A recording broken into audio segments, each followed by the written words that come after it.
कुछ और मन देख लेते हैं यहाँ पर। बोल रखा है find the measure of the numbered angle in each rectangle. तो ए बी सी डी हमको क्या बोल रखा है, एक रेक्टेंगल है, ठीक है, ए बी सी डी एक रेक्टेंगल है, ठीक है, ये एक डायगोनल है। स्ट्रेट होता है, थोड़ा स्ट्रेट नहीं बना है बस। ये 5 दे रखा है, ये 1 दे रखा है, ये 2 है, ये 3 है, ये 4 है, और ये 58 दे रखा है, ठीक है। 58 डिग्री दे रखा है। हम्म तो हमको रेक्टेंगल की प्रॉपर्टी पता है कि उसके सारे कॉर्नर पे जो एंगल होता है वो 90 का मेजर होता है। इसका मतलब कि अगर बात करें इस एंगल 5 की, तो एंगल 5 जो हो गया हमारा क्या हो गया, 90 डिग्री हो गया। और एंगल 3 भी हमारा इस तरह से 90 डिग्री हो गया, ठीक है। और इसी तरह से इस एंगल की बात करें तो ये कॉर्नर भी हमारा 90 होगा। इसका मतलब क्या है कि ए बी डी, मतलब कि अगर बात करें ए बी डी मतलब ये वाला एंगल, ठीक है, तो ये 58 और उसके नीचे वाला ये 58 और ये एंगल 4 दोनों का सम मिला करके किसके बराबर होगा, 90 के बराबर होगा। तो इनका नाम लिखते हैं angle A B D plus angle D B C, D B C, इन दोनों का सम क्या होगा, 90 डिग्रीज के बराबर। तो ए बी डी जो हमारा दे रखा है वो कितना है, 58 डिग्रीज है, प्लस डी बी सी की बात करते हैं तो वो 4 एंगल 4 है, ठीक है, इसको निकालना है इक्वल्स टू 90 डिग्रीज, ठीक है। इसको सॉल्व कर लेते हैं। तो 58 इधर प्लस था, उधर जाके माइनस, तो 90 डिग्रीज माइनस 58 डिग्रीज, ठीक है। तो 8 9 10 2 बच्चा, इसने कैरी दिया तो 8 5 6 7 8 3 32 डिग्रीज। तो एंगल 4 हमारे यहाँ से क्या आ गया, 32 डिग्रीज।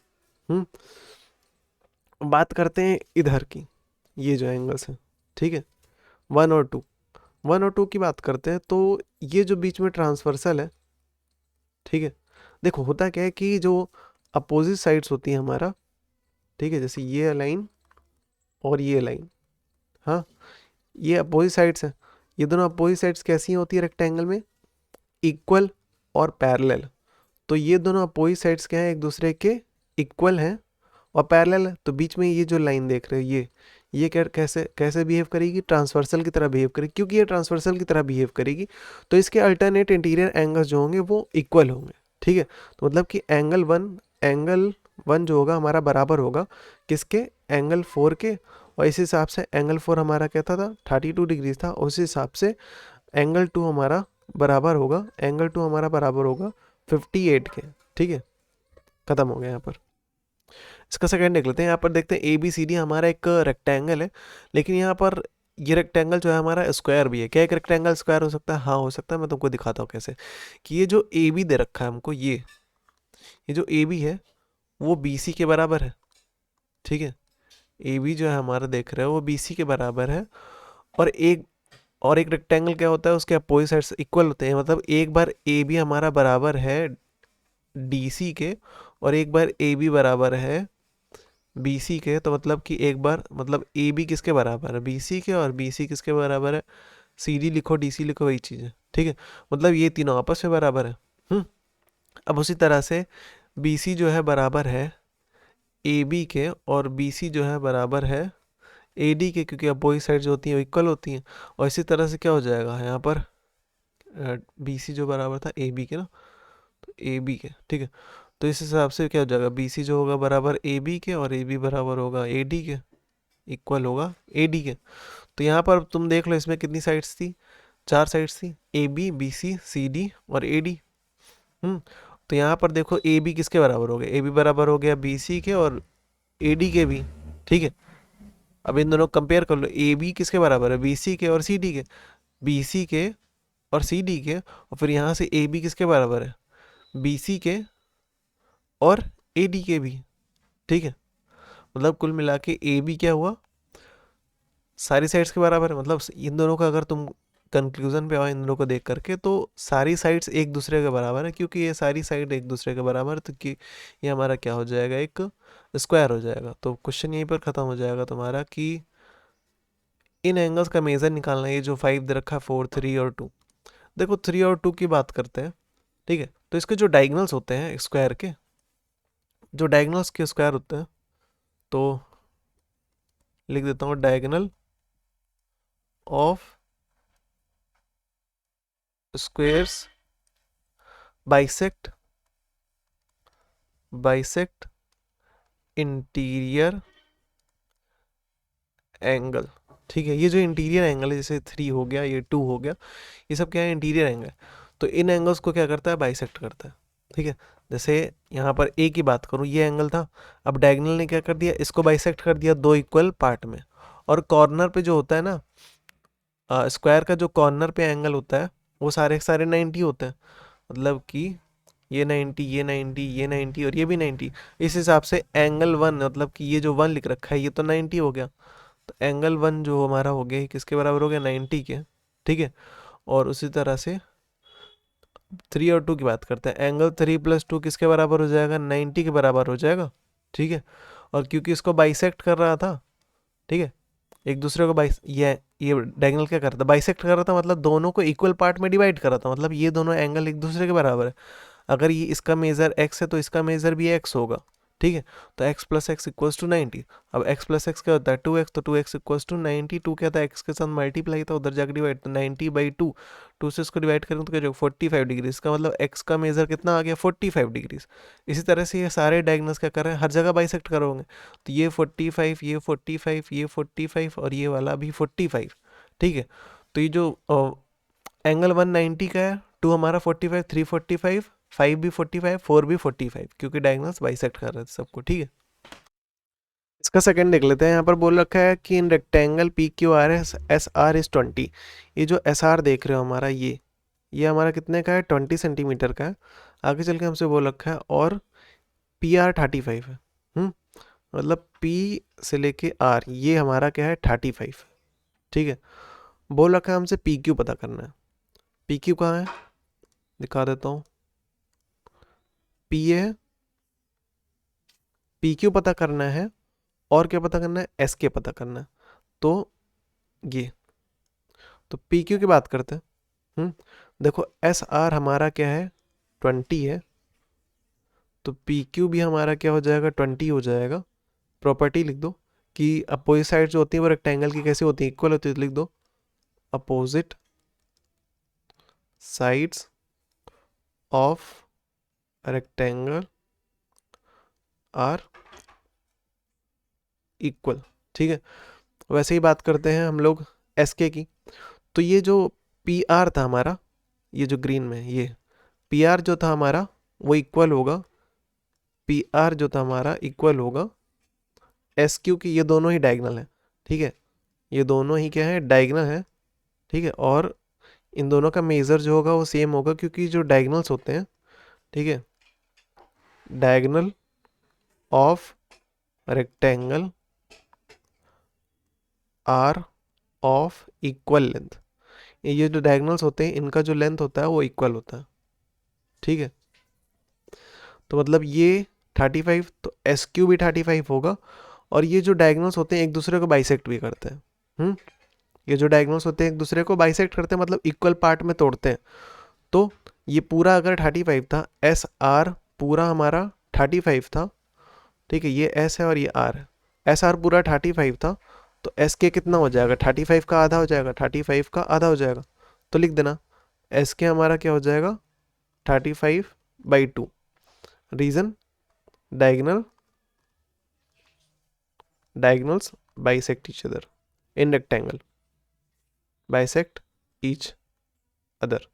ठीक है, तो 35/2 जो कि हमारा क्या आ जाएगा, 17.5 सेंटीमीटर। ठीक है, थर्ड का फर्स्ट देख लेते हैं। यहाँ पर बोल रखा है जितने भी वेरिएबल्स दे रखे हैं इन रेक्टेंगल में, उनका हमको वैल्यू फाइंड करना है और एक रीज़न देना है। ठीक है, ब्रीफ रीज़न।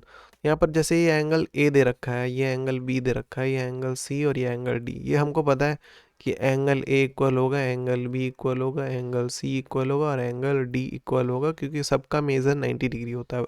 रीज़न यह लिख देना कि each interior angle of rectangle is 90 degree.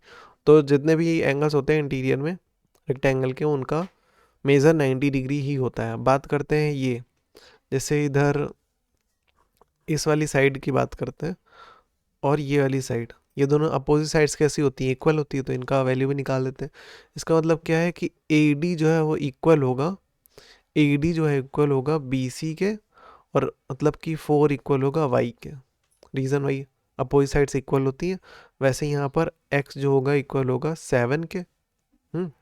Reason क्या है, opposite sides of rectangle are equal. इसके बाद देख लेते हैं, बी की बात करते हैं।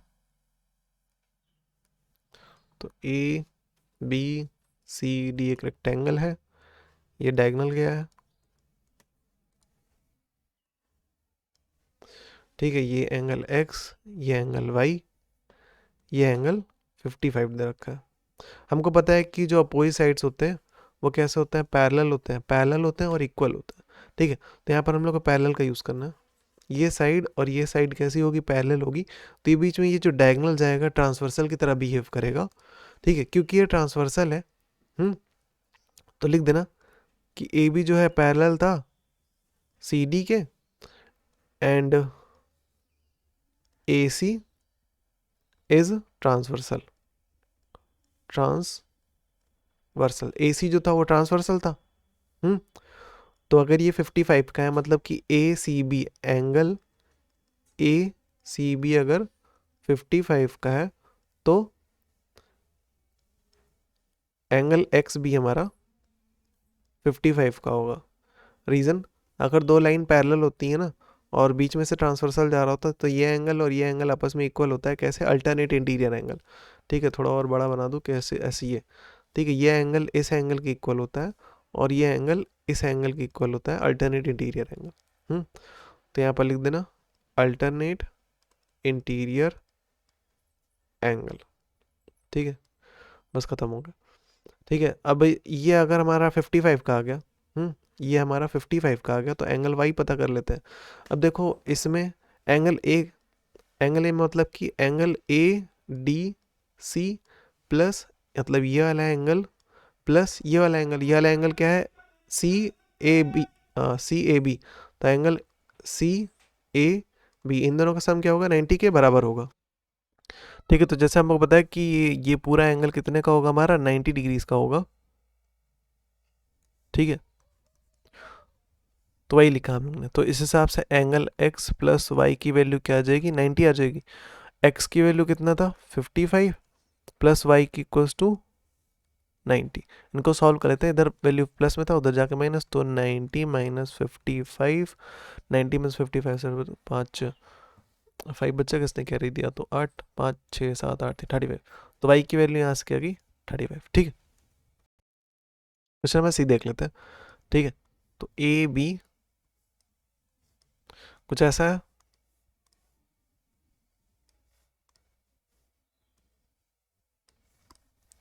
तो ABCD, इसका बोल रखा है 5Y, इधर रखा है हमको 5X, इधर रखा है 15। तो इन सारे की हमको वैल्यू निकालना है। ABCD हमारा एक रेक्टेंगल हमको पता है। देखो यहाँ पर एक चीज़ ये देखो कि ये 5X है, हाँ। हमको पता है कि ABCD मतलब एक रेक्टेंगल है, और रेक्टेंगल में जितने भी जो इंटीरियर एंगल होते हैं वो सब 90 के होते हैं। तो 5X हमारा किसके बराबर हो जाएगा, 90 के। तो X किसके बराबर होगा, 90 डिवाइड बाई 5। 5 इधर X के साथ मल्टीप्लाई था, उधर जाकर डिवाइड हो जाएगा। 5 से इसको डिवाइड कर लो, 5 4 9 40, 5 जब 40, तो x की वैल्यू यहाँ से क्या आ जाएगी, 18 डिग्रीज। तो इस तरह से 5x की वैल्यू क्या आ जाएगी, 5 इंटू एक्स की जगह पर 18 रख दो, 5 8 से 40, 4 पर 5 5 5 9 90 डिग्रीज, ठीक है। वही चीज़ है, इसको पालतू में ही निकाला, ठीक है। तो x की वैल्यू क्या आ गई, 18 आ गई। अब यहाँ पर आते हैं BC जो है उसके अपोजिट में क्या है, AD है, तो ये दोनों साइड्स कैसी होंगी, एक दूसरे के बराबर होंगी। तो 5y इक्वल्स टू क्या हो जाएगा 15, इन वेरिएबल की वैल्यू निकालिए। 5 इंटू वाई इक्वल्स टू, मतलब देखो 15 है तो 5 इधर क्या था मल्टीप्लाई, तो उधर जाकर डिवाइड, 15 डिवाइड बाई 5, 5 से काटेंगे 3 आ जाएगा, तो y की वैल्यू यहाँ से क्या आ जाएगी 3 आ गई। इसका 4 देख लेते हैं। ABCD एक रेक्टेंगल है, यहाँ पे ये 7 दे रखा है, ठीक है, मतलब यहाँ से ये जो ग्रीन वाला पार्ट है ये सेंटर पे O है, यहाँ से यहाँ तक 7 है, यहाँ से यहाँ तक OC जो है वो D दे रखा है, OD जो दे रखा है वो A है, और OB जो है वो C है। हमको इनकी वैल्यू निकालनी है, ठीक है। तो हमको पता है कि जो डायगोनल्स होते हैं वो इनकी लेंथ जो होती है रेक्टेंगल्स के, जो डायगोनल्स होते हैं उनका सेम होता है लेंथ। मतलब AB का मेजर सेम होगा BD का। तो AC का क्या है हमारा, AC हमारा क्या लिख सकते हैं, AO प्लस OC।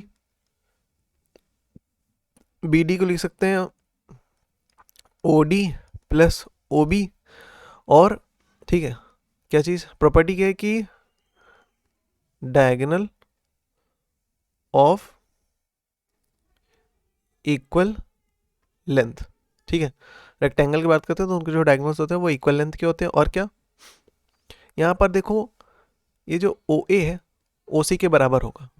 OA की वैल्यू 7 है और OC जो दे रखा है वो 6 है, C है नहीं, OC जो है वो D है, ठीक है। इक्वल्स टू OD की बात करते हैं, OD की बात करते हैं, और कहाँ गया, हाँ A है, और OB की बात करते हैं तो वो C है। तो यहाँ से ये दोनों एक दूसरे के बराबर हो। और क्या चीज़ है कि जो डायगोनल्स होते हैं bisect each other, bisect each other, मतलब कि ये जो दोनों डायगोनल्स हैं एक दूसरे को इक्वल लेंथ में डिवाइड करते हैं। अगर ये x है तो ये भी x होगा, ये y है तो ये भी y होगा, ठीक है। उसी तरह से d की वैल्यू यहाँ से क्या आ जाएगी 7 हो गई। और इसी तरह से a जो है वो c के बराबर हो गया, हाँ a जो है वो c के बराबर हो गया, a जो है c के बराबर हो गया, ठीक है। तो a की जगह पर क्या लिख सकते हैं c प्लस सी, हमको पता है d की वैल्यू 7 होगी, तो 7 plus 7 equals to c plus C, ठीक है। तो c प्लस सी क्या हो जाएगा 2c, तो 2c इक्वल्स टू क्या हो जाएगा 14, 2 उधर मल्टीप्लाई था इधर आगे डिवाइड, तो 14/2 इक्वल्स टू c हो जाएगा। तो c की वैल्यू यहाँ से क्या आ गई 7 आ गई, d की वैल्यू 7, c की वैल्यू 7, और c जो था वो a के बराबर था क्योंकि वही डायगोनल बाइसेक्ट ईच अदर, तो यहाँ से a की वैल्यू भी क्या हो गई 7 हो गई, ठीक है। क्वेश्चन नंबर 4 देख लेते हैं। यहाँ पर हमको बोला है सारे वेरिएबल्स की वैल्यू पता करनी है, ये जो रोम्बस दे रखा है। पहले वाली बात करते हैं। तो ABCD एक रोम्बस है। रोम्बस जो होता है स्क्वायर की तरह ही होता है, बस डिफरेंस ये होता है कि यहाँ पर 90 डिग्री नहीं होता है। स्क्वायर में क्या होता है सबके कॉर्नर पे 90 डिग्री होता है, तो यहाँ पर 90 डिग्री नहीं होता है, ठीक है। तो ABCD एक रोम्बस है। यहाँ पर ये x दे रखा है, ये y, ये 7 और ये q दे रखा है। तो यहाँ पर स्क्वायर की प्रॉपर्टी लगेगी, मतलब वही रोम्बस की प्रॉपर्टी लगेगी। रोम्बस के जैसे स्क्वायर के सारे साइड्स इक्वल होते हैं वैसे रोम्बस के भी सारे साइड्स इक्वल होते हैं, मतलब कि y जो है x के बराबर होगा, x जो है q के बराबर, और ये सब एक दूसरे के बराबर होंगे, मतलब कि सब 7 के बराबर होंगे। अब डायगोनल्स पे आते हैं। तो ये एक डायगोनल ये है, एक डायगोनल ये है, और इनके बीच में एक एंगल बन रहा है a। इस एंगल का मेजर पता करना है। अब यहाँ पर दूसरी प्रॉपर्टी लग जाएगी, क्या, यहाँ पर लिख देना all sides of rhombus are equal. और दूसरी प्रॉपर्टी यहाँ पर ये लगेगी, ये जो एंगल है, ये जो एंगल ए है बना है 90 डिग्री के बराबर होगा। रीज़न क्या है कि जो डायगोनल्स होते हैं ऑफ रोम्बस आर, आर लिखा है, अच्छा, आर परपेंडिकुलर बाइसेक्टर, मतलब ये जो डायगोनल्स जो थे एक दूसरे को बाइसेक्ट तो करते हैं, लेकिन उनके बीच में एक एंगल भी बनता है, वो कितने का होता है 90 डिग्री का होता है, ठीक है। ठीक है, सब के सब एंगल 90 डिग्री के होते हैं, इधर भी 90, इधर भी 90, ये भी 90, ये भी 90, ठीक है। कभी देख लेते हैं ABCD हमारा एक रोम्बस है, ये 105 है, एंगल ए है, एंगल डी है, एंगल सी है, ठीक है। स्मॉल और कैपिटल में डिफरेंस रखना, ठीक। तो यहाँ पर जैसे हम लोग जानते हैं रोम्बस में क्या होता है, अपोजिट एंगल्स जो होते हैं वो इक्वल होते हैं, जस्ट लाइक हमारा पैरेललोग्राम में था कि अपोजिट एंगल्स, वैसे यहाँ रोम्बस में भी क्या होता है कि जो अपोजिट एंगल्स होते हैं वो इक्वल होते हैं। मतलब एंगल ए, मतलब कैपिटल ए जो था वो इक्वल होगा एंगल डी के, जो कि क्या है 105। रीजन लिख देना भाई, अपोजिट एंगल्स आर इक्वल। ठीक है, वैसे हम लोग बात करते हैं कि एंगल सी जो था वो एंगल ए के बराबर, और जिसको हम लोग एक्स मान लेते हैं, जो कि आगे चलकर हम लोग निकाल लेंगे। रीजन भाई अपोजिट एंगल्स इक्वल होते हैं क्योंकि ये क्वाड्रिलेटरल है, ABCD एक क्वाड्रिलेटरल है। ठीक है, रोम्बस एक क्वाड्रिलेटरल, क्वाड्रिलेटरल मतलब 4 साइड होनी चाहिए बस उसमें। ठीक है, क्योंकि क्वाड्रिलेटरल तो इसके सारे एंगल्स का सम जो होगा वो हमारा 360 के बराबर होगा। Angle sum property of quadrilateral यही कहता है ना। तो इसका मतलब क्या है कि 105 degree plus angle A plus angle C plus angle D equals to क्या होगा, 360 डिग्रीज होगा भाई। Angle angle sum property of quadrilateral लिख लेना खुद से। ठीक है, तो बात करते हैं ए और सी की, तो ये दोनों एक्स थे, तो एक्स प्लस एंगल डी की बात करते हैं 105 था, ये भी हमारा 105 था, इक्वल्स टू क्या था 360। इनको इनको ऐड करूँगा तो 210 हो जाएगा, एक्स प्लस एक्स क्या हो जाएगा 2x इक्वल्स टू 360। ये इधर प्लस था उधर जाकर माइनस, तो 360 माइनस 210 जो कि आ जाएगा 150। टू क्या था एक्स के साथ मल्टीप्लाई और तो उधर जाकर डिवाइड होगा, 2 से काट देते हैं, 2 से 14, 1 बचेगा, 2 5 10, तो एक्स की वैल्यू यहाँ से क्या आ जाएगी 75। ठीक है, तो सारे एंगल्स हमको पता चल गए। ये 75, ये 75, 105, 105। ठीक है, इसका सी देख लेते हैं। यहाँ पर बोल रखा है ABCD एक रोम्बस है, ABCD एक रोम्बस है। यहाँ पर ये जो डायगोनल्स है, ठीक है, रोम्बस की प्रॉपर्टी होती है कि इसके जो डायगोनल्स होते हैं ना एक दूसरे को बाइसेक्ट कर रहे होते हैं। ठीक है, मतलब कि ये डायगोनल, मतलब कि AC जो है बाइसेक्ट कर रहा है BO को। ठीक है, बाइसेक्ट करना, इंटरसेक्ट करना वही चीज़। कट कर रहा है कहाँ पर, ओ पर इंटरसेक्ट कर रहा है, और ये दोनों डायगोनल्स एक दूसरे को बाइसेक्ट करते हैं। तो प्रॉपर्टी के हिसाब से AO जो होगा हमारा बराबर हो जाएगा OC के, जो कि क्या है 4। जो कि जहाँ से हम लोग का x की वैल्यू 4 आ जाएगी, उसी तरह से OB जो है हमारा बराबर हो जाएगा OD के, जिनकी वैल्यू है 6। तो यहाँ से y की वैल्यू भी 6 हो जाएगी। रीज़न क्या लिखोगे फिर वही कि diagonals of rhombus bisect each other. ठीक है, इसका डी देख लेते हैं। ABCD हमारा एक रोम्बस है। ठीक है, तो यहाँ पर देखो 2A जो होगा बराबर होगा B के। ये जो 2A एंगल है, एंगल B के बराबर होगा, लेकिन हमको 2A पता नहीं है, तो पहले 2A निकालते हैं। और 2A हम लोग को दिख रहा है कि पार्ट है इस ट्रायंगल का। ABC ट्रायंगल बात करते हैं, तो इन ट्रायंगल ये ट्रायंगल था, अच्छा ये ट्रायंगल बना ABC। इन ट्रायंगल ABC की बात करते हैं, तो angle ABC plus angle BAC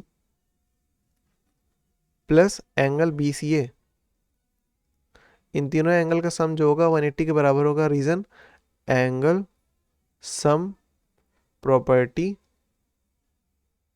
of triangle. ठीक है, ये डायगोनल जो था इसको, इस रोम्बस को, मतलब इतने पार्ट को वो ट्रायंगल में तोड़ रहा था ना। अभी BC की बात करते हैं तो इसका मेजर था 2A। ठीक है, BAC की बात करते हैं तो BAC, मतलब कि इस एंगल की बात करते हैं, तो ये हमको पता नहीं है, लेकिन हमको पूरा पता है ये जो एंगल है ये पूरा A के बराबर है। ठीक है, ये पूरा एंगल किसके बराबर है, A के बराबर है।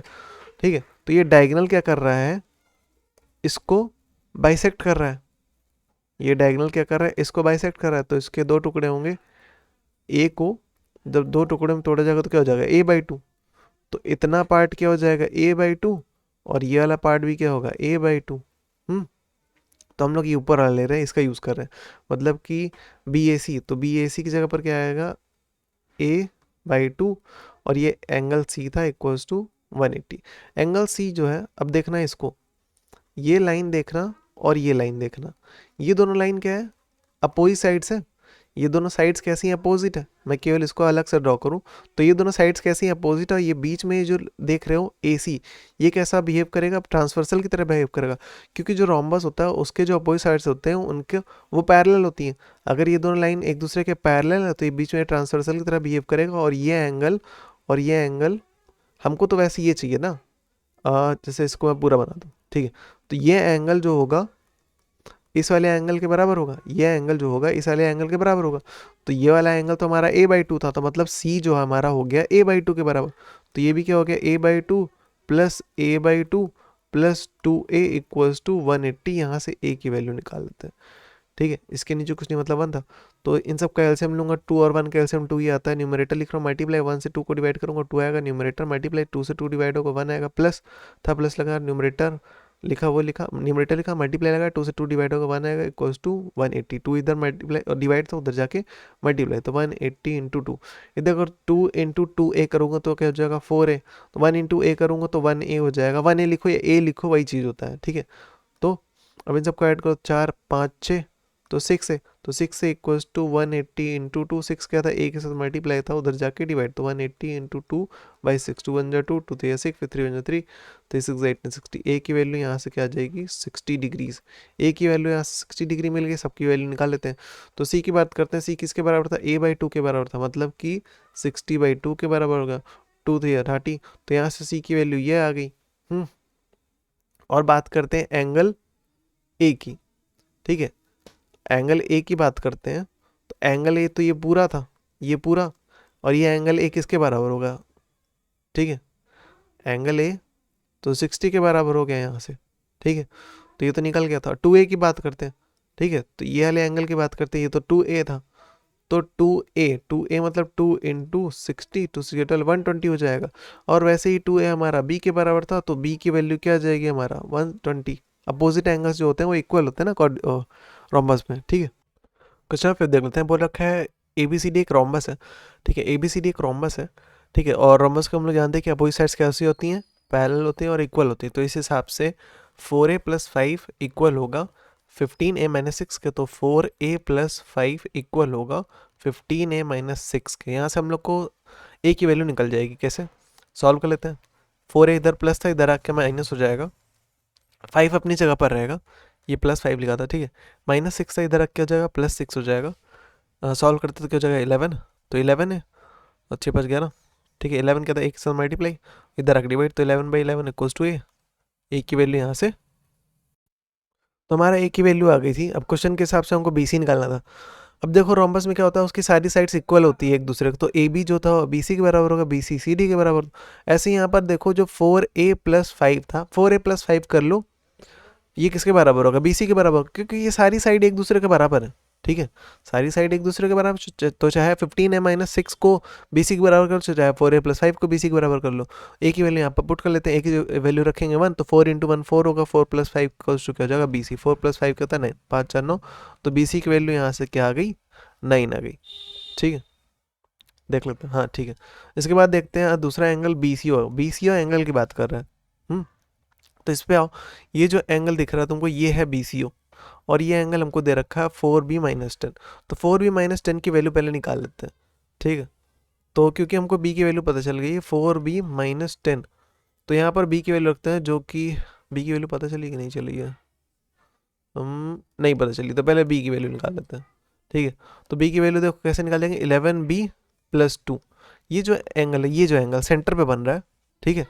तो जो डायगोनल्स होते हैं रोम्बस के, वो एक दूसरे को परपेंडिकुलरली बाइसेक्ट करते हैं, जिसकी वजह से यहाँ पर जो एंगल बनेगा वो 90 होगा।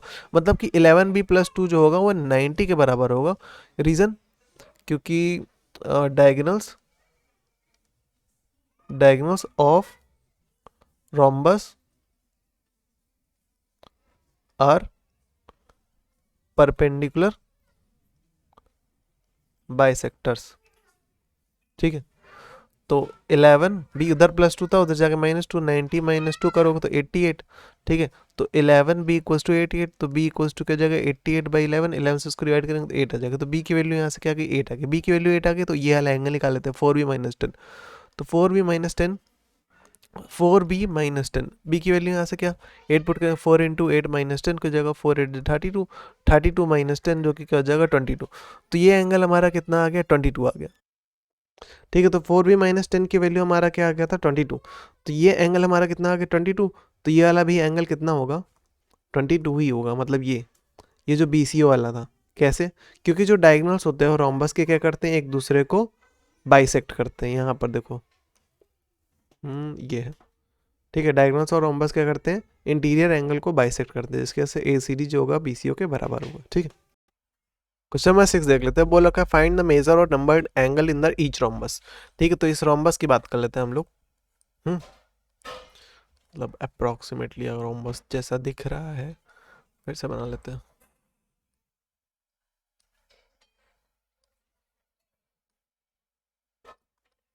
ठीक है, तो ये एंगल 4 है, ये 3 है, ये 2 है, ये एंगल 1 है, इसका मेजर 28 डिग्रीज दे रखा है, ये 5 है। तो ये अगर 28 है तो ये भी हमारा 28 होगा, तो मतलब कि एंगल 3 हमारा 28 डिग्रीज होगा, क्योंकि क्योंकि क्योंकि ये जो देख रही है, ये जो डायगोनल है ये ट्रांसवर्सल की तरह बिहेव करेगा। ट्रांसवर्सल के बिहेव क्यों करेगा, क्योंकि ये साइड और ये साइड ये दोनों एक दूसरे के अपोजिट है, और जो अपोजिट साइड्स होती है ना वो पैरेलल होती है रोम्बस में। क्योंकि ये पैरेलल, तो इसके बीच वाली साइड ये जो है ट्रांसवर्सल की तरह बिहेव करेगी, और ये जो एंगल 3 है ये 28 के इक्वल अल्टरनेट इंटीरियर एंगल वाली प्रॉपर्टी की वजह से हो जाएगा।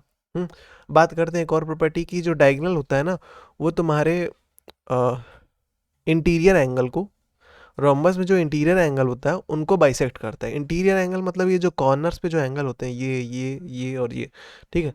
तो डायगोनल्स क्या करता है, इनको बाइसेक्ट कर देता है, ठीक है। तो बाइसेक्ट करता है मतलब कि ये जो 28 है तो ये भी क्या होगा, 28 होगा। बाइसेक्ट करना मतलब इक्वल पार्ट में डिवाइड करता है, ठीक है। तो ये 28 था तो ये भी 28 होगा, तो मतलब एंगल 5 जो है वो भी 28 होगा, ठीक है। तो ये 5, जिस तरह से यहाँ पर 5 हमारा 28 आ गया, अब ये देखो ये 28 हो गया, ये भी वाला 28 हो गया। 3 की वैल्यू आ गई, उसी तरह से 2 एंगल की भी वैल्यू आ जाएगी, क्योंकि 2 भी जो है क्या अल्टरनेट इंटीरियर वाली, देखो दिखा देता हूँ, ये पैरेलल लाइंस है। अगर ये ट्रांसवर्सल है तो ये एंगल और ये एंगल आपस में ट्रांसवर्सल मतलब अल्टरनेट होंगे। फिर से देख लो, ये एंगल और ये एंगल आपस में अल्टरनेट इंटीरियर की वजह से होंगे। इसको और एक्सपेंड कर दूँ तो जैसे ये वाला और इधर वाला होगा, वैसे ही यहाँ पर देखो ये जो 2 है ये है वो ट्रांसवर्सल, तो ये 2 है तो ये 5 के बराबर होगा। तो एंगल 5 किसके बराबर था, 28 के बराबर था। तो मतलब कि 2 मतलब 5, 2 और 3 इतने एंगल्स आ चुके हैं, 1 और 4 बाकी है। देखो 1 जो होगा 4 के बराबर, लेकिन 1 की वैल्यू पता नहीं है, तो 1 की वैल्यू निकाल लेते हैं। कैसे, अगर हम लोग इस ट्राइंगल की बात करें, ठीक है, इस ट्राइंगल की बात करें तो इस ट्राइंगल में देखो 1, 2 और 28 आ रहा है। तो हमें पता है कि ट्राइंगल का जो एंगल सम प्रॉपर्टी होती है ट्राइंगल की, वो क्या कहती है कि सारे एंगल्स का जो सम होता है वो 180 के बराबर होता है। मतलब कि 28 plus angle 1 plus angle 2 equals to 180 degrees. ये क्या होता है, angle sum property of triangle होता है। मैं समझा रहा हूँ लेकिन एक तरीका मैं इधर दिख रखा है, ठीक है, जैसे ये दे रखा है। तो हम लोग बात करते हैं 2 की। 2 का मेज़र आ गया था हमारा कितना, 28, और 28 तो इसका था ही, plus angle 1 plus 28 equals to 180। इन दोनों को ऐड कर लो तो 8 8 16, 1 2 3 4 1 5 56 plus angle 1 equals to 180 degrees, ठीक है। 56 इधर प्लस था उधर जाके माइनस, तो 180 degrees minus 56 equals to angle 1, ठीक है। तो 6 4 बच्चे किसने कह दिया, 7 5 6 7 124। तो एंगल 1 की वैल्यू क्या आ गई, 124। अब एंगल 1 की वैल्यू 124 है तो एंगल 4 की वैल्यू भी 124 होगा। रीज़न क्या है कि जो रोम्बस के अपोजिट साइड्स अपोजिट एंगल्स होते हैं ना वो इक्वल होते हैं, ठीक है। तो बी देख लेते हैं। यहाँ पर ए बी सी डी हमारा एक क्वाड्रिलेटरल है, ठीक है, ए बी सी डी ये क्वाड्रिलेटरल मतलब एक रोम्बस है, ठीक है। तो अब बात कर रहा है ये 50, हमको 2 3 1 5 की वैल्यू पता करो, ये 4 की वैल्यू देखो, ये 50 है तो ये 4 वाला एंगल भी 50 हो जाए। कैसे, अपोजिट एंगल्स जो होते हैं ना वो रोम्बस में इक्वल होते हैं, तो angle 4 is equals to 50 degrees. Reason ये दे रखा है। अब बी की बात करते हैं तो बी एंगल ये पूरा है। तो ये याद रखना, इसको आगे चल के यूज़ करें। तो ये 4 की वैल्यू आ गई, 50 की वैल्यू आ गई, बाकी हमें कुछ पता नहीं है। बाकी हमको तो ये तो पता है ना कि ये बी है, ये डी है, ये पूरा डी है, और ये सी है, और ये ए है।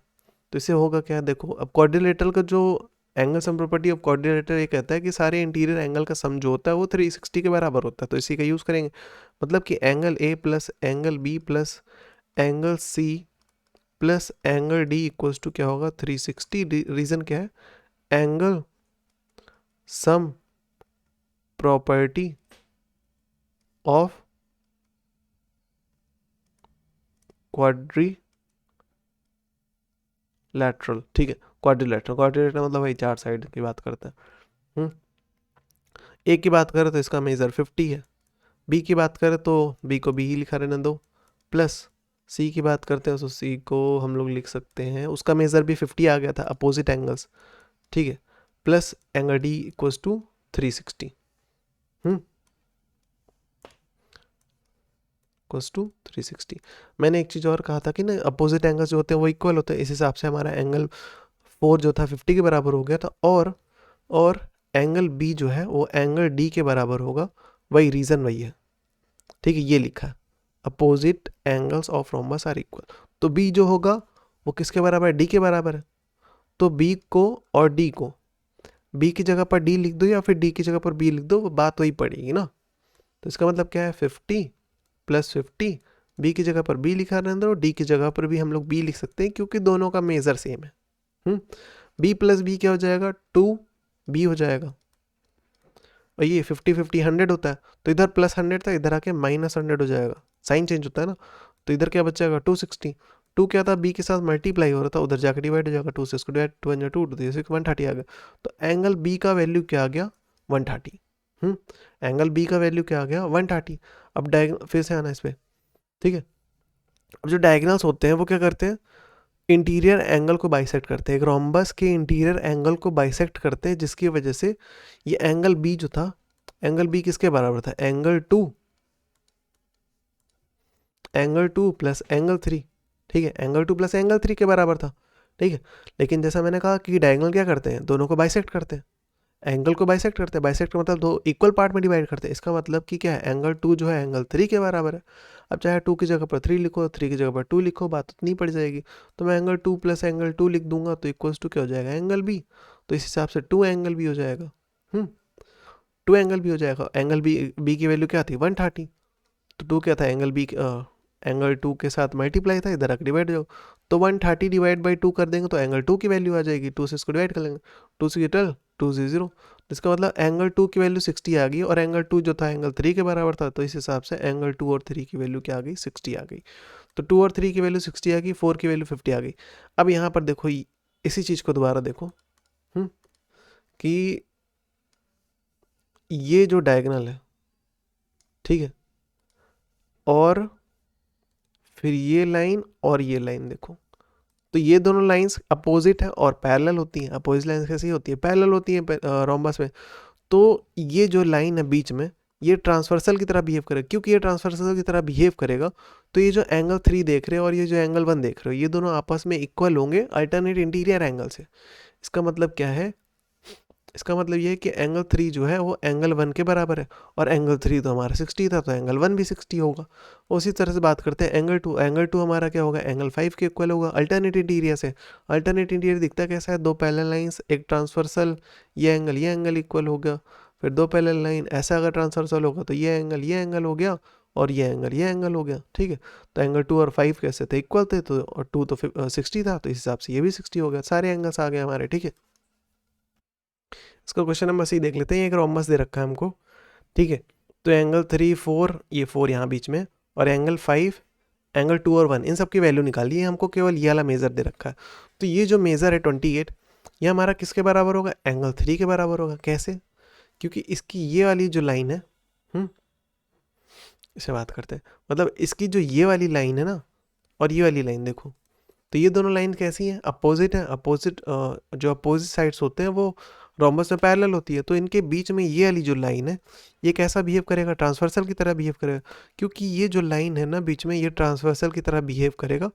तो ये एंगल और ये एंगल एक दूसरे के इक्वल होंगे अल्टरनेट इंटीरियर एंगल वाली जो प्रॉपर्टी होती है उसकी वजह से। तो एंगल 3 जो था 28 बराबर हो जाएगा, ठीक है। एंगल 4 की बात करते हैं, ये जो सेंटर पे, ठीक है। एक प्रॉपर्टी और बात करते हैं कि जो रोम्बस है उसके जो डायगोनल्स होते हैं वो एक दूसरे को जो बाइसेक्ट करते हैं, वो एक दूसरे को परपेंडिकुलरली बाइसेक्ट करते हैं, परपेंडिकुलर बाइसेक्टर्स होते हैं। जो डायगोनल्स होते हैं वो कैसे होते हैं, परपेंडिकुलर बाइसेक्टर होते हैं, जिसकी वजह से जो एंगल बन रहा होता है उन डायगोनल्स के बीच में वो हमेशा 90 डिग्रीज का बन रहा होता है, ठीक है। ये भी 90, ये भी 90, ये भी 90 और ये भी 90, ठीक है। तो उसी का यूज़ करेंगे। तो इस हिसाब से एंगल 4 हमारा 90 का होना ही होना था, प्रॉपर्टी ये लिखी हुई है, ठीक है। अब ये पता चल गया, ये पता चल गया, हमको क्या बचा है, ये 5 बचा है और इधर की चीज़ें बची हैं, ठीक है। तो इस 5 को निकालने का तरीका देखो ये है ना कि इस ट्रायंगल की अगर बात करें तो इस ट्रायंगल में हम दोनों को ये पता है, ये 5 नहीं पता है, और ये अगर ये वाली वैल्यू पता चल जाए तो ये पता चल जाए कैसे। देखो इसी को मैं थोड़ा इधर जूम करके दिखाऊं, तो इसको ऐसे समझो कि ये था वो डायगोनल और ये था वो कॉर्नर, ठीक है। तो जो डायगोनल होता है ना रोम्बस का, वो क्या करता है, वो उस इंटीरियर एंगल को, इंटीरियर मतलब ये जो कोने में जो एंगल बन रहा है पूरा पूरा ये जो एंगल बन रहा है, इसको बाइसेक्ट करता है। बाइसेक्ट करता है मतलब दो इक्वल पार्ट में डिवाइड करता है, मतलब ये एक्स होगा तो ये भी एक्स होगा, ठीक है। तो इसका मतलब अगर हमको ये वाला एंगल पता चल जाए तो ये भी पता चल जाएगा। इसका मतलब क्या है, इसका मतलब ये है कि अगर ये एंगल पता चल जाए, इस ट्रायंगल की बात करें, ठीक है, तो अगर हमको ये पता चल जाए तो बाहर वाला पता कर सकते हैं, ठीक है। कैसे करते हैं, तो एंगल 3 प्लस एंगल 4, इसका नाम क्या है, ए बी ओ। इस वाले एंगल का नाम क्या है, ए बी ओ, देख लो तुम खुद से, ठीक है, ए बी ओ, ठीक है। तो plus A B O equals to क्या हो जाएगा, 180, ठीक है। प्रॉपर्टी कौन सी है, angles and property of triangle, ठीक है। Reason angles and property of triangle, यही लिखना है बस। 3 और 4 की बात करते तो 4 तो 90 हो गया था हमारा, plus angle A B O equals to 180 degrees. 3 angle की बात करते हैं तो ये तो हमारा 28 डिग्रीज है, तो 28 लिखते हैं, इन दोनों को ऐड करते हैं, 8 9 10 11 118 हो जाएगा degrees, plus A B O equals to 180, ठीक है। ये इधर प्लस में था, उधर जाके माइनस हो जाएगा, तो 180 माइनस 118, ए बी ओ, इसको सब्ट्रैक्ट करते थे तो 118, 10 में से 8 जाएगा, 2 बचेगा, इससे उसको कैरी दे 7 7 में से 1 जाएगा, 6 बचेगा, 62 डिग्रीज, ठीक है। तो इसकी वैल्यू क्या आ गई, 62 डिग्री। तो ये अगर 62 का है तो ये भी 62 का होगा। तो एंगल 5 भी हमारा क्या हो गया, 62 डिग्रीज के बराबर हो गया, ठीक है। बस उसका मैंने इधर नाम लिख दिया तो कोई फ़र्क नहीं पड़ता, ठीक है। तो angle A B O equals to 60 degrees which is equals to 5। अब और आगे बढ़ता, तो इतना हो गया। अभी जो एंगल 5 था इसी पे दोबारा आना, ठीक है। यहाँ पर देखो ये जो साइड है ये अपोजिट है इस साइड के, और इसलिए इसके जो बीच में ये जो लाइन है ये कैसा बिहेव करेगा, ट्रांसवर्सल की तरह बिहेव करेगा। क्यों, क्योंकि ये जो ये और साइड है, ये साइड है, ये दोनों कैसी होती हैं, आपस में पैरेलल होती हैं। अपोजिट साइड कैसी होती हैं, पैरेलल होती हैं। तो ये जो बीच में लाइन है ये ट्रांसवर्सल की तरह बिहेव करेगा, ठीक है। तो ये एंगल अगर जो आया था वही एंगल इसका आएगा, क्योंकि अल्टरनेट इंटीरियर एंगल ना, मैं गलत साइड ले लिया था, मतलब कि ये साइड पैरेलल है इस साइड के, तो ये जो ट्रांसवर्सल की तरह बिहेव करेगा, तो ये एंगल इस एंगल के बराबर होगा और ये वाला एंगल इस वाले एंगल के बराबर होगा। अब सिंपल सी बात है, ये तो 62 था, ये भी 62 था, तो इधर भी 62 इधर भी 62 हो जाएगा। रीज़न चाहो तो नाम लिख के बता दो, तो नाम लिख के इनका ऑर्डर सही रखते हैं, ठीक है। जैसे कि एंगल 5 जो है वो किसके बराबर था, एंगल 2 के, एंड एंगल 1 जो है बराबर है एंगल ए बी ओ, ठीक है, जो कि सब बराबर है किसके, 62 डिग्रीज के। रीज़न क्या है, अल्टरनेट इंटीरियर एंगल। लिखने का तरीका दिखा देता हूँ इधर, ठीक है। क्वेश्चन नंबर 7 देख लेते हैं। यहाँ पर बोला का find the value of each variable in these square. ये जो स्क्वायर दे रखे हैं हमको, इनमें जितने भी वेरिएबल्स हैं इनकी हमको वैल्यू पता करनी है, ठीक है। तो जैसे इसकी बात कर लेते हैं, तो ए बी सी डी के स्क्वायर है। इस साइड को हमको बोल रखा है वाई, इस साइड को हमको बोल रखा है एक्स, और इस साइड का बोल रखा है 6। अंदर इस एंगल को ए बोला है, इसको बी, इसको स्मॉल सी, इसको स्मॉल डी। हमको इनका वैल्यू पता करना है, ठीक है। एक्स और वाई की वैल्यू हमको पता करना है, सिंपल है। X equals to Y, Y equals to 6। कैसे, स्क्वायर जो होता है उसकी सारी साइड इक्वल होती है, मतलब ये सारी साइड आपस में इक्वल होगी, वही चीज़ लिख दिया है। रीज़न लिख देना वही, all sides in square are equal, ठीक है। वैसे ही बात करते हैं एंगल ए, तो एंगल ए बराबर होगा एंगल बी के, एंगल बी बराबर होगा एंगल सी के, एंगल ये सब आपस में बराबर होंगे। क्यों, क्योंकि सब 90 डिग्रीज होंगे, ठीक है। यही प्रॉपर्टी होती है रेक्टेंगल में, स्क्वायर में, इनका जो इंटीरियर एंगल होता है हर एक वर्टेक्स पे वो 90 डिग्रीज ही होता है, ठीक है। ठीक है, इसका भी देख लेते हैं। हमको बोला है ए बी सी डी एक स्क्वायर है, हमको 2p मतलब इस p की वैल्यू निकालना है, इस q की वैल्यू पता करनी है। अब एक प्रॉपर्टी के बारे में पता करते हैं कि जो स्क्वायर होता है उसके जो डायगोनल्स होते हैं एक दूसरे को परपेंडिकुलरली बाइसेक्ट करते हैं। इसका मतलब क्या है? इसका मतलब ये है कि जो डायगोनल्स है एक दूसरे को बाइसेक्ट जहाँ पर करते हैं, ठीक है, यहाँ पर इनके इंटरसेक्शन पे ये कितने का एंगल बनाते हैं? ये हमेशा 90 डिग्रीज का बनाते हैं। मतलब कि ये 90, ये भी 90 और ये भी 90, ठीक है। इनके बीच में ये 90, ये 90, ये 90 और ये भी 90। तो इस प्रॉपर्टी को कहते हैं। चलो, तो इस हिसाब से हमारा क्या हो जाएगा? 2p बराबर होगा 90 के, रीज़न क्या है? Diagonals of square are perpendicular bisector, just like rhombus. Rhombus में भी यही था परपेंडिकुलर बाइसेक्टर थे वो, ठीक है।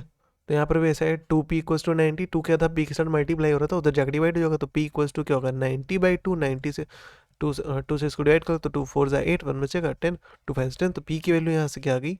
45 डिग्रीज। अब इस क्यू पे आते हैं। अब ये जो डायगोनल था हमारा, ये परपेंडिकुलर बाइसेक्टर तो होता ही होता है, साथ में ये इंटीरियर एंगल्स को भी बाइसेक्ट करता है। मतलब ये जो पूरा बड़ा सा एंगल देख रहे हो, इसको 2 इक्वल पार्ट में डिवाइड कर रहा है, ठीक है। तो ये क्यू है तो ये भी क्यू होगा, ठीक है। तो इससे हमको फ़ायदा क्या होगा? इससे हमको फ़ायदा ये होगा क्योंकि जो एंगल का इंटीरियर एंगल होता है, मतलब सॉरी, स्क्वायर का जो इंटीरियर एंगल होता है हर एक वर्टेक्स पे वो 90 होता है, ठीक है। इसका मतलब क्या है? एंगल ए जो है हमारा वो 90 डिग्रीज के बराबर है, ठीक है। ए जो है हमारा, ए मतलब कि यहाँ से लेके यहाँ तक पूरा, और यहाँ से लेके यहाँ तक क्या है? क्यू है, ठीक है। ए किसके बराबर? 90 के बराबर था। और ए को हम लोग क्या लिख सकते हैं? क्यू प्लस क्यू, क्योंकि जो एंगल होता, जो डायगोनल था, diagonal of square bisect interior angle, ठीक है। तो q प्लस क्यू हो जाएगा 2q, 2q equals to 90 degrees. 2q के साथ क्या था? मल्टीप्लाई कर रहा था, उधर जाके डिवाइड, तो इस हिसाब से डिवाइड कर लो, 45 डिग्री से भी आ गया। तो q की वैल्यू क्या आ गई? 45 डिग्रीज, ठीक है। इसका सी देख लेते हैं। ABCD हमारा एक स्क्वायर है, ठीक है। अब जैसे यहाँ से यहाँ तक का हमको दे रखा है 4, ठीक है। यहाँ से यहाँ तक क्या दे रखा है? 4। तो ये जो y है इसकी वैल्यू भी 4 हो जाएगी। कैसे? क्योंकि जो डायगोनल्स होते हैं, स्क्वायर के जो डायगोनल्स होते हैं वो एक दूसरे को बाइसेक्ट करते हैं, ये तो पता ही है। तो y इक्वल्स टू क्या हो जाएगा? 4। बाइसेक्ट करना मतलब कि इक्वल पार्ट में डिवाइड करना। जैसे ये वाला डायगोनल क्या कर रहा है? इस वाले डायगोनल्स को 2 पार्ट में डिवाइड कर रहा है। उसी तरह से ये जो रेड वाली लाइन मैंने खींची है, इसी से क्या कर रहा है? इस वाले को ये भी क्या कर रहा है? 2 पार्ट्स में डिवाइड कर रहा है। एक का नाम क्या है? x, और एक का नाम है y, z, ठीक है। तो y इक्वल्स टू क्या हो जाएगा? 4। y इक्वल्स टू क्या हो जाएगा? 4, ठीक है। और x इक्वल्स टू क्या हो जाएगा? z। Reason, diagonal of square bisect each other. और इसके बाद क्या है कि जो AC डायगोनल है वो बराबर है BD डायगोनल के। रीजन, डायगोनल्स जो होते हैं of square are of equal length. मतलब ये जो डायगोनल्स है, ठीक है, इनका लेंथ जो होता है वो इक्वल होता है, ठीक है। तो ये 4 है, तो इस हिसाब से ये भी 4 हो गया, क्योंकि यहाँ बाइसेक्ट हुआ था। ये x था तो ये भी x हो गया। इनका मेज़र सेम हो गया, ठीक है। इनका मेज़र सेम हो गया, ठीक है। तो अब ये पूरा मिला लो तो क्या होगा? 8। अगर ये पूरा 8 हो गया तो ये भी 8 हो गया, क्योंकि अब ये 8 हो चुका है, अब ये 8 बन चुका है। लेकिन ये वाला डायगोनल क्या कर रहा था? इसको भी दो पार्ट में डिवाइड कर रहा था, 2 इक्वल पार्ट में, तो ये भी 4 और ये भी 4। तो बस इतना लिखने की जरूरत है तुमको, ठीक है। क्वेश्चन नंबर 4 देख लेते हैं, इसका डी। तो ABCD हमारा क्या है? एक स्क्वायर है। अब स्क्वायर में हमको पता है कि जितने भी वर्टिसेस होते हैं, जितने भी कॉर्नर होते हैं, हर कॉर्नर पे कितना का एंगल बनता है, 90 का एंगल बनता है। हमको इन वेरिएबल्स की वैल्यू पता करनी है वाई और एक्स की। तो इस हिसाब से ये जो 2x हमारा किसके बराबर होगा, 90 के बराबर। तो 2x हमारा किसके बराबर, 90 के बराबर होगा, क्योंकि all vertices have 90 degree in square. ठीक है, तो 2x इक्वल्स टू 90, तो x इक्वल्स टू क्या हो जाएगा 90/2, 2 से इसको डिवाइड करेंगे तो 45। तो x की वैल्यू यहाँ से क्या आ गई 45 डिग्रीज। अब इस तरह से 5 की बात करते हैं, तो इधर भी हमारा वर्टेक्स जो था वो जो एंगल मेजर करेगा वो भी 90 का होगा। क्योंकि ये जो डायगनल था, हम लोग ने पढ़ रखा है कि जो डायगनल होते हैं स्क्वायर में वो क्या करते हैं, इंटीरियर एंगल को बाइसेक्ट करते हैं। ठीक है, इंटीरियर एंगल को क्या करते हैं, बाइसेक्ट करते हैं। तो अगर ये 5y है तो ये भी 5y ही होगा। बाइसेक्ट करना मतलब इक्वल पार्ट में डिवाइड करना। ठीक है, तो मतलब कि एंगल ए बी सी की बात करें, तो एंगल अगर ए बी सी की बात करें तो ये किसके बराबर होगा, 90 डिग्रीज के बराबर होगा। ए बी सी मतलब इस कॉर्नर वाले पे जो एंगल बन रखा है उसका मेजर क्या होगा, 90 डिग्रीज होगा। और ए बी सी को हम लोग क्या लिख सकते हैं, 5y plus 5y equals to 90 degree, क्योंकि डायगनल लिख लें, diagonal of square bisect interior angle. ठीक है, 5 क्या होता है 10, तो 10y इक्वल्स टू 90, तो 10 क्या था इधर मल्टीप्लाई उधर जाकर डिवाइड, तो y इक्वल्स टू क्या हो जाएगा 90/10, तो y की वैल्यू यहाँ से क्या आ गई 10 आ गई। ठीक है, अब देखो ये 5y था तो ये भी 5y होगा। इसके रीज़न बहुत सारे हैं। इसका रीज़न ऐसा भी था कि ये जो साइड थी इस साइड के अपोजिट थी और पैरेलल थी, जिसकी वजह से ये क्या ट्रांसवर्सल की तरह बिहेव करेगा और ये एंगल इस एंगल के अल्टरनेट इंटीरियर हो जाएगा, ऐसे कह सकते हो। या फिर ऐसे कह सकते हो कि एक स्क्वायर में एक डायगोनल जो होता है वो क्या करता है, तुम्हारे उस स्क्वायर को दो कॉन्ग्रुएंट ट्राइंगल्स में डिवाइड करता है। कॉन्ग्रुएंट मतलब कि कहने का मतलब ये कि सेम। ठीक है, सेम, जितना एंगल इसका होगा उतना एंगल इसका होगा, जितना एंगल ये होगा उतना एंगल ये होगा, ऐसे ऐसे ही बात करें। ठीक है, तो एक आइसोसेलेस, हाँ कॉन्ग्रुएंट ट्राइंगल, और वो ट्राइंगल कैसे होते हैं, आइसोसेलेस होते हैं नेचर में। इसका मतलब क्या है कि ये एंगल जो होगा वो इस एंगल के बराबर होता वैसे भी अगर नहीं भी दिया होता। ठीक है, तो एक्स और वाई की वैल्यू पता करनी थी जो कि हमको मिल गई है। ठीक है, 10 से इसको डिवाइड करेंगे 9 आएगा। अच्छा, मैंने 10 लिख दिया था, अच्छा उधर। ठीक, क्वेश्चन नंबर 8 देख लेते हैं। बोल रखा है one of the diagonal of a rhombus is equal to one of its side, find the angles of rhombus. तो इस रोम्बस के सारे एंगल हमको पता करने हैं, मतलब वही इंटीरियर एंगल की बात कर रहा है। तो वो रखा है कि उसमें से कोई एक डायगोनल जो था वो किसी एक साइड के इक्वल है। मैं मान लेता हूँ ये वाला, तो अगर इसका मेज़र x है तो इसका मेज़र भी x हो जाएगा।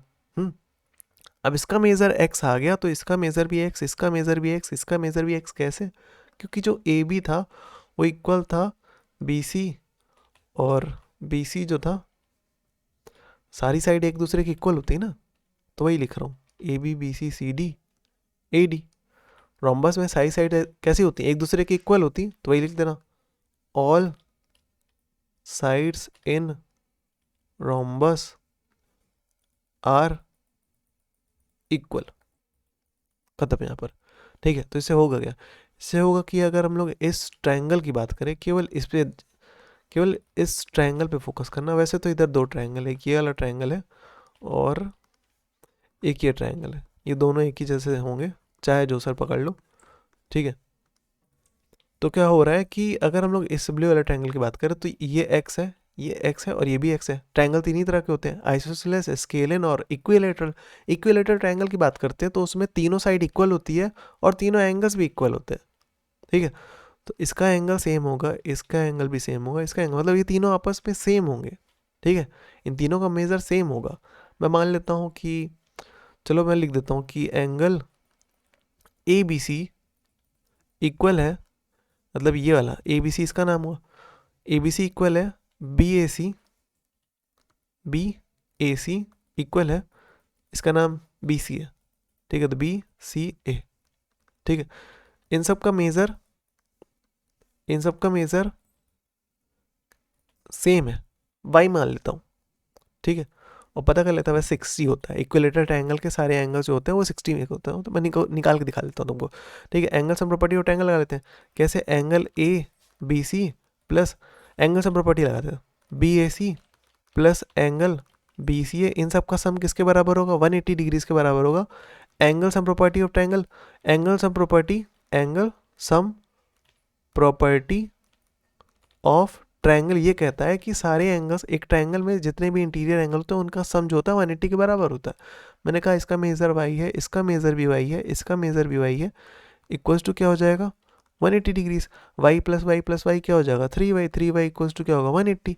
3 क्या था? वाई के साथ मल्टीप्लाई हो रहा, तो उधर जाकर डिवाइड हो जाएगा, तो 180 डिवाइड बाई 3, 3 6 जगह होता है 18, तो वाई की वैल्यू यहाँ से क्या आ जाएगी? 60। ठीक है, सारे एंगल पता करने थे, वो तो आ गए हमारे। ये वाई 60, ठीक है, ये वाई 60, ठीक है, ये भी 60, ठीक है, ये भी 60, ये भी 60, ये भी 60, ठीक है, ये 60 और ये 60। रोम्बस की प्रॉपर्टी होती है ना, अगर ये 60 नहीं भी होता तो तुम लोग कैसे पता कर सकते हो? ऐसे कह सकते हो कि एंगल बी जो था बराबर था एंगल डी के। Reason, opposite angles, opposite angle of rhombus are equal. याद आया? अब एंगल सी की बात करते हैं, तो एंगल सी पे दो है, मतलब दो है, एक ये वाला 60, एक ये वाला 60, तो 60 प्लस 60 क्या हो जाएगा? 120। इसी तरह से एंगल ए भी हमारा क्या हो जाएगा? 60 plus 60 equals to 120।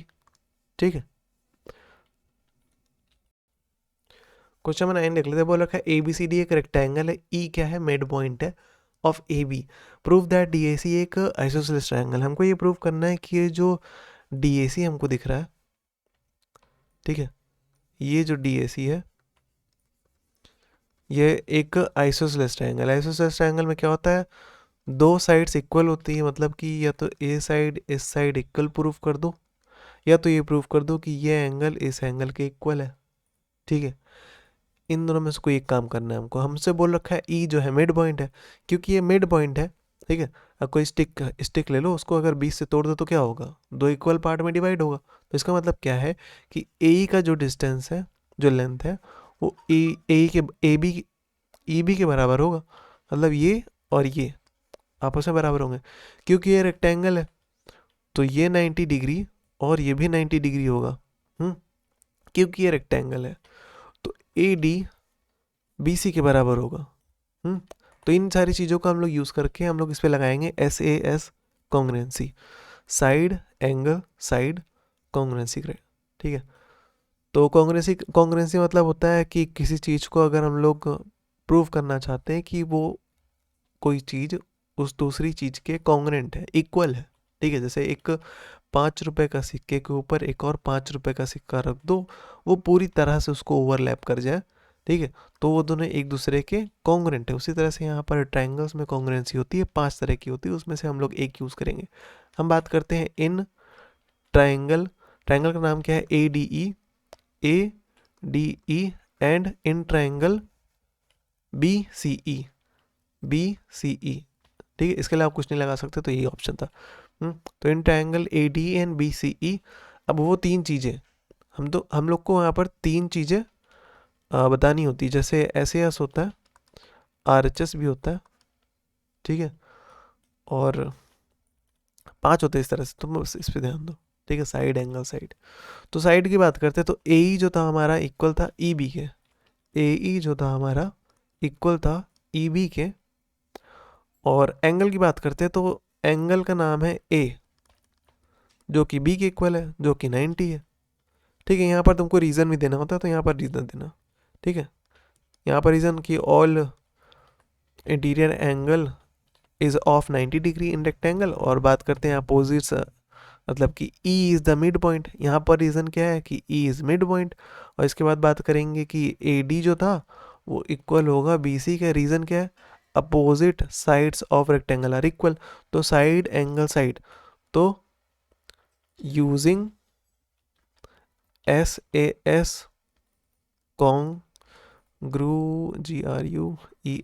Congruency criteria,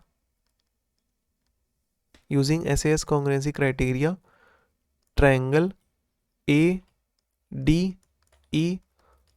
congruent हो गया ट्रायंगल BCE के।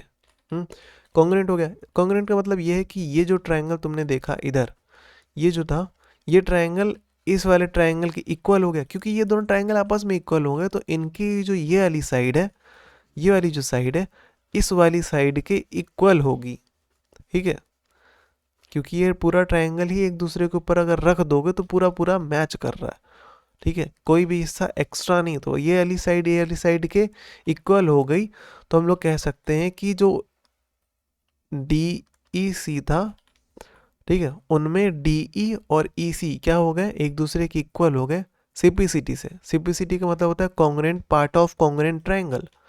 क्या था,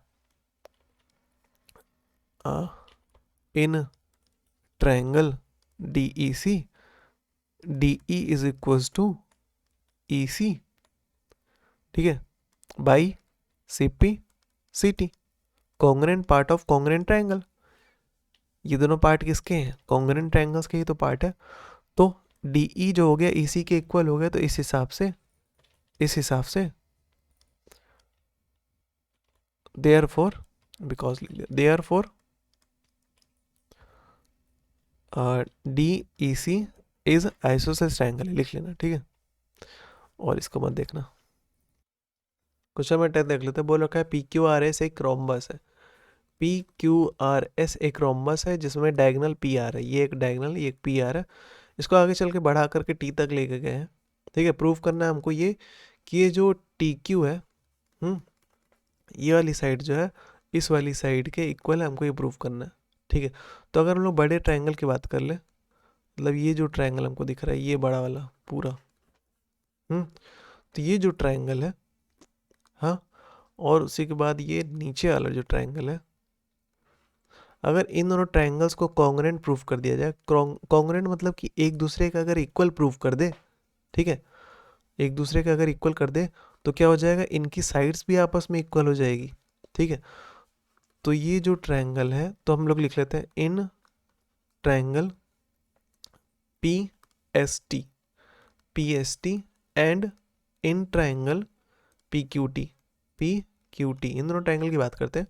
तो इनमें हम लोग देख रहे हैं कि क्योंकि ये रोम्बस था, पी क्यू आर एस एक रोम्बस था, तो इसकी सारी साइड्स इक्वल होंगी, ठीक है, पी क्यू आर एस एक रोम्बस था, इसकी सारी साइड्स इक्वल होंगी, तो ये जो पी एस जो था वो इक्वल होगा क्यू आर, ठीक है, उससे हम कोई मतलब नहीं, सारी साइड्स इक्वल थी ना। तो इसके बाद देखो पी एस जो था इक्वल था पी क्यू के, इन दोनों ट्रायंगल की बात करते हैं, ठीक है, इन दोनों ट्रायंगल में पी एस जो था पी क्यू के बराबर था, तो पी एस जो था वो पी क्यू के बराबर था, रीजन गिवन, या फिर ऐसे लिख सकते हो कि P Q R S is rhombus, ठीक है, लिख लेना ढंग से। इसके बाद ये तो एक रोम्बस हो गया था, और क्या चीज़ था, और क्या कर सकते हैं कि इसमें क्योंकि वो रोम्बस था, तो यहाँ पर ये डायगोनल था, दूसरा चीज़ हमको क्या दे रखा था, ये डायगोनल का भी यूज़ करते हैं, तो ये जो एंगल बन रहे हैं ये और ये दोनों इक्वल होंगे, क्योंकि हमको पता है जो रोम्बस के डायगोनल होते हैं वो इंटीरियर एंगल को बाइसेक्ट करते हैं, ठीक है। तो एंगल एस पी आर जो था इक्वल होगा आर पी क्यू के, reason diagonal of rhombus bisect interior angle, ये लिखना है तुमको।